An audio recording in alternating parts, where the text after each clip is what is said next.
Everyone, good morning. Myself, Manish Kumar Kasodan. I hope you are very well. This lecture series is main motive interviews questions. Common question asking for interview in private hospitals. इस video में मैं अपना एक personal experience दे रहा हूँ। तो please video को start करने से पहले मैं आप लोगों से रिक्वेस्ट करना चाहता हूँ कि प्लीज़ मेरे चैनल को सब्सक्राइब करें। मेरे चैनल का नाम मनीष के मेटको क्लासेस है और इसे ज़्यादा से ज़्यादा लाइक करें। तो स्टार्ट करते हैं, अगले स्लाइड पे चलते हैं।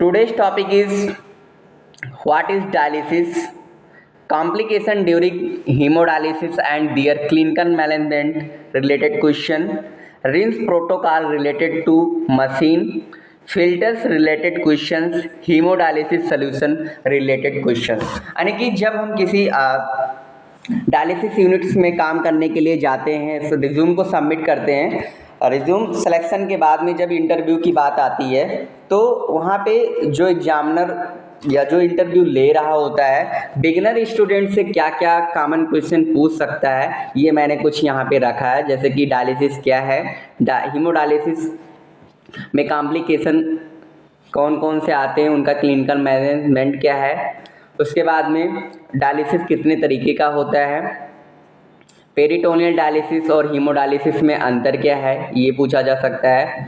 उसके बाद में जो मशीनों में हम रिंस देते हैं, मॉर्निंग टाइम में क्या देना है, आफ्टरनून में क्या देना है, इवनिंग में क्या देना है। जो आरओ ट्रीटमेंट सिस्टम में फिल्टर्स लगे हैं उनके बारे में क्वेश्चन पूछ सकते हैं। हीमोडायलिसिस सॉल्यूशन यानी कि जो हम लोग डायलासेट तैयार करते हैं उसके बारे में पूछ सकते हैं। तो बात करते हैं डायलिसिस होता क्या है, डायलिसिस की डिफिनेशन। तो डायलिसिस एक ग्रीक वर्ड डायलिसिस से लिया गया जिसका मतलब होता है dissolution. Dia meaning through and lysis means होता है लॉसिंग और स्पेल्टिंग।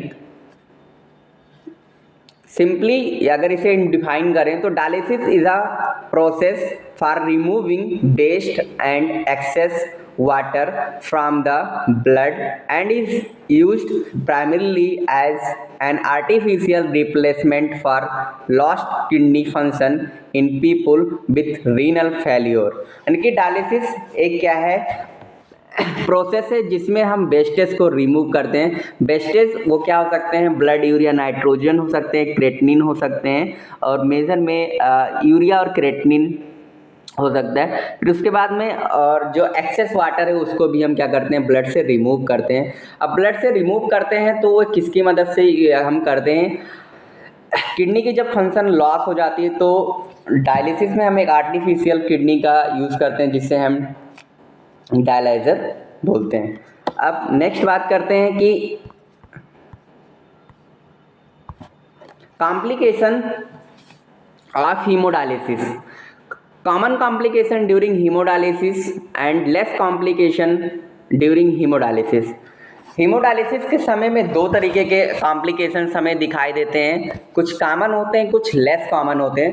कॉमन कॉम्प्लिकेशन ड्यूरिंग हीमोडायलिसिस या डायलिसिस, पहला hypotension. Hypotension 25 to 60% of treatment session, यानी कि बोल सकते हैं कि एक डायलिसिस जो ट्रीटमेंट का सेशन है 4 आवर है, यानी कि जब 25 से 26% तक क्या होता है, डायलिसिस ट्रीटमेंट का सेशन क्या होता है, ख़त्म हो जाता है, तब उसके बाद में हमें देखने को मिलता है, या 25 के बाद में भी हो सकता है, या 60 तक पहुँचते पहुँचते हमें देखने को मिल सकता है। नेक्स्ट कार्डियक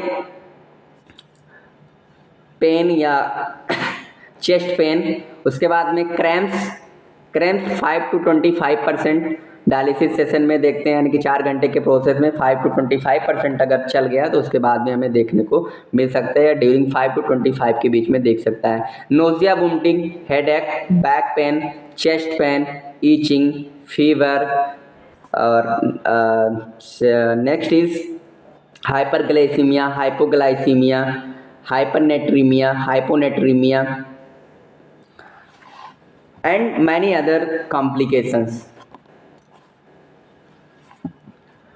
अब समझते हैं कि ड्यूरिंग डायलिसिस यदि किसी पेशेंट को वोमिटिंग हो रहा है तो क्या कर सकते हैं, नोजिया एंड वोमिटिंग होने पर क्या कर सकते हैं during haemodialysis.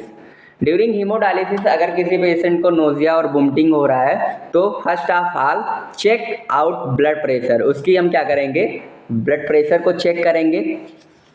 If blood pressure is low, then after then check out ultrafiltration rate, after then stop ultrafiltration rate, use antiemetic drug. Antiemetic drug is perinorm, bomikind, ondum, etc. Less common complication during hemodialysis, year embolism. Year embolism कब हमें देखने को मिलता है, जब हम किसी infusion को लगा रहे हैं या लगा दिए प्रॉपर, उसमें हम ईयर को रिमूव नहीं करते हैं आईवी सेट से, तब हमें ईयर एम्बोलिज्म देखने को मिल सकता है। या बोल सकते हैं कि जो आर्टरियल लाइन है जहाँ पे कनेक्शन पॉइंट है वहाँ पे प्रॉपर कनेक्शन नहीं है, उसकी वजह से ईयर हमें देखने को या ईयर एम्बोलिज्म देखने को मिल सकता है। एंड जब हम क्या कर सकते हैं, किसी चीज़ को ट्रांसफ्यूज़ कर रहे होते हैं like as blood, iron, other supplements like as amino acid, इन सब को जब हम इन्फ्यूज़ कर रहे होते हैं, मान लो इन्फ्यूज़ कर रहे हैं कुछ 10 ml 20 ml जो रिमेनिंग फ्लूइड्स बताया, अगर उस पर हमारा ध्यान नहीं जाता है या कुछ काम कर रहे होते हैं यूनिट्स में और चल रहा होता है, उसकी वजह से ईयर जा सकता है, तो ईयर एम्बोलिज्म देखने को मिल सकता है। सीजर्स, हीमोलाइसिस यानी कि ब्लड का लॉस बहुत कम देखने को मिलता है। लेस कॉमन कॉम्प्लिकेशन में इसे हम इंक्लूड करते हैं। सीवियर डायलिसिस डिसइक्विलिब्रियम, ये भी क्या है, लेस कॉमन कॉम्प्लिकेशन है। कार्डियक टेम्पोनेड। नेक्स्ट अब बात करते हैं कि इंटरव्यूज जो ले रहे होते हैं वो पूछते हैं कि ड्यूरिंग डायलिसिस अगर पेशेंट को हाइपोटेंशन हो जाए तो क्या करोगे, या पूछ लेते हैं हाइपोटेंशन का मतलब क्या होता है। तो हाइपोटेंशन का मतलब होता है बीपी का डाउन हो जाना, यानी कि एक नॉर्मल रेंज से बीपी क्या हो जाती है, जब कम हो जाती है तो उसे हम बोलते हैं, उस कंडीशन को बोलते हैं हाइपोटेंशन। अब ये मैंने तो पहले क्लियर कर रखा कि जो हाइपोटेंशन होता है, मान लो डायलिसिस 4 घंटे का एक क्या होता है सेशन होता है, तो उसमें 15 से जब 50% सेशन कंप्लीट हो जाता है या 15 से 50% के बीच में होता है, तभी अब यहाँ पे क्रॉस क्वेश्चन इंटरव्यूअर पूछता है कि हाइपोटेंशन हो जाने पे मैनेजमेंट या बेड साइड मैनेजमेंट क्या करोगे। तो फर्स्ट ऑफ ऑल हाइपोटेंशन हो जाने पे यूएफ रेट को क्या करेंगे, स्टॉप करेंगे। यूएफ रेट को स्टॉप करने के बाद में नॉर्मल सलाइन को क्या करेंगे, इन्फ्यूज़ करेंगे, या ऐसा नॉर्मल सलाइन या हाइपरटोनिक सलाइन को हम क्या करेंगे, इन्फ्यूज़ करेंगे आईवी सेट के थ्रू से। नेक्स्ट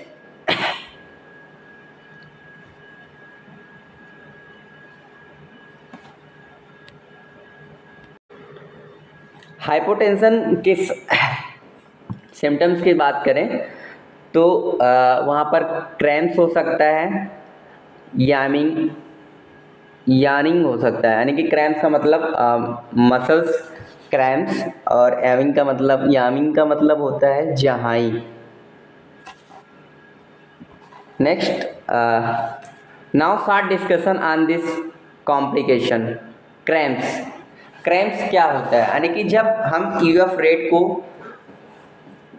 कहीं ना कहीं ज़्यादा सेट कर देते हैं मशीन में तो क्रैम्प्स आने के चांसेस ज़्यादा हो जाते हैं। क्रैम्प्स यानी कि मसल्स का रिलैक्सन और कॉन्ट्रैक्शन। तो यहाँ पे जो मसल्स होता है उसका कॉन्ट्रैक्शन क्या होता है, काफ़ी तेज़ से हो जाता है, तो इस कंडीशन को हम मसल्स क्रैम्प्स बोलते हैं। नोजिया और वोमिटिंग, नोजिया और वोमिटिंग, सेकेंड इज हेडेक। अब हेडेक ड्यूरिंग डायलिसिस में, हेडेक जैसे किसी पेशेंट को ड्यूरिंग डायलिसिस हेडेक हो जाए तो क्या बेड साइड मैनेजमेंट करेंगे? तो उसके लिए फर्स्ट ऑफ ऑल चेक करेंगे कि उसने डाइट में क्या लिया है। आज के डाइट में कभी कभी हेडेक क्या होता है कि कॉन्स्टिपेशन की वजह से जो गैसेज होते हैं वो बॉडी में ऊपर की तरफ, जब चेस्ट की ऊपर या बोल सकते हैं हेड की तरफ क्या करते हैं, मूव करते हैं, तो उसकी वजह से सर दर्द हो जाता है। कभी कभी बीपी इंक्रीज होने की वजह से भी सर दर्द हो जाता है। तो जिस तरीके का कंडीशन रहेगा उसके हिसाब से उसका हम मैनेजमेंट करेंगे। Back pain basically during dialysis constipation की वजह से हो सकता है। चेस्ट पेन भी बीपी बढ़ने की वजह से भी हो सकता है या कॉन्स्टिपेशन की वजह से हो सकता है। ईचिंग ड्यूरिंग डायलिसिस, जब हम ब्लड को इन्फ्यूज़न कर रहे होते हैं तब हो सकता है, या कोई जिन पेशेंट्स के बॉडी में कहीं ना कहीं फास्फोरस बढ़ा होगा उनको ईचिंग हो सकता है। तो ईचिंग के लिए हम फेनरगान का यूज़ करेंगे। Chest pain, back pain, headache, तो बैक पेन के लिए बेसिकली अगर देखा जाए तो पेनटॉप 40 का यूज़ करते हैं या पेन 40 का यूज़ करते हैं। चेस्ट पेन, अब चेस्ट पेन में सॉर्बिट्रेट को देते हैं। सॉर्बिट्रेट एक टैबलेट होता है जिसको हम चेस्ट पेन के लिए देते हैं। नेक्स्ट हेडेक अगर ऐसे नॉर्मल हेडेक है, बीपी की वजह से है तो पहले बीपी की हम दवा देंगे, या गैस की वजह से हेडेक हो रहा है तो हम गैस के लिए दवा देंगे। अगर वैसे हेडेक हो रहा है नॉर्मली किसी अदर इलनेस की वजह से तो हम उसे अल्ट्रासेट देंगे। फीवर के लिए उसे हम पीसीएम इंजेक्शन का यूज़ करेंगे या डोलो टैबलेट का यूज कर सकते हैं 650 mg। अब बात करते हैं कि कुछ इलेक्ट्रोलाइट्स इम्बैलेंस से रिलेटेड क्वेश्चन पूछता है इंटरव्यूअर। पहला हाइपोनेट्रीमिया पूछ लेता है। हाइपोनेट्रीमिया का मतलब क्या होता है? तो हाइपोनेट्रीमिया यानी कि सोडियम के अमाउंट का क्या हो जाना, कम हो जाना, उसे बोलते हैं हाइपोनेट्रीमिया। अब हाइपोनेट्रीमिया क्या होता है? दो, हाइपो वर्ड का मतलब समझ रहे हैं और नेट्रीमिया सोडियम को क्या करता है, रिप्रेजेंट करता है। तो हाइपोनेट्रीमिया दो तरीके का होता है। पहला ट्रू हाइपरनेट्रीमिया और सीडो हाइपरनेट्रीमिया। तो इंटरव्यूअर को हमें ये नहीं बताना है, जो इंटरव्यू ले रहा है उसे सिर्फ हाइपोनेट्रीमिया का मतलब समझाना है और फिर वो पूछेगा हाइपोनेट्रीमिया के लिए तुम क्या क्लिनिकल मैनेजमेंट करोगे या कैसे तुम उसे हैंडल करोगे। ओके, नेक्स्ट बात करते हैं डिसऑर्डर ऑफ सोडियम बैलेंस, यानी कि सोडियम अगर हमारे बॉडी में क्या होता है, घटता बढ़ता है, तो उसकी वजह से हमें क्या देखने को मिल सकता है।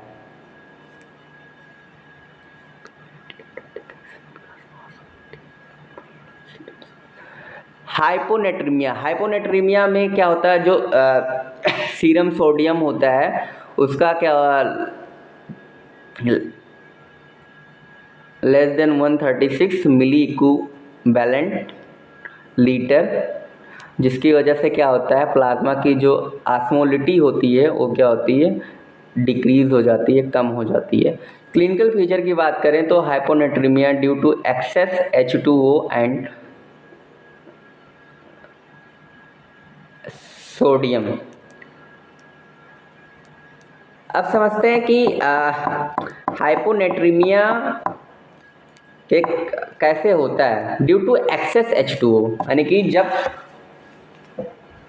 बॉडी में कहीं ना कहीं ज़्यादा अमाउंट में सोडियम होगा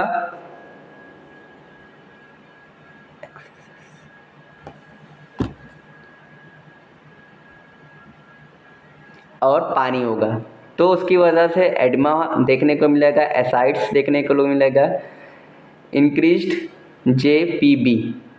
hyponatraemia due to loss of sodium and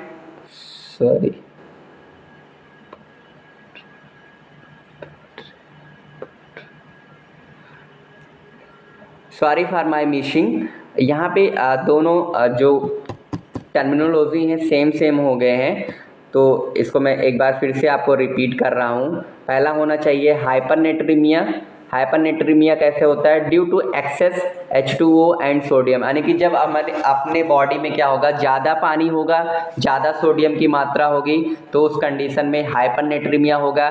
इसका सिम्टम्स हमें देखने को मिलेगा एडिमा, पेशेंट पे एसाइड्स यानी कि सीने में पानी भर जाना,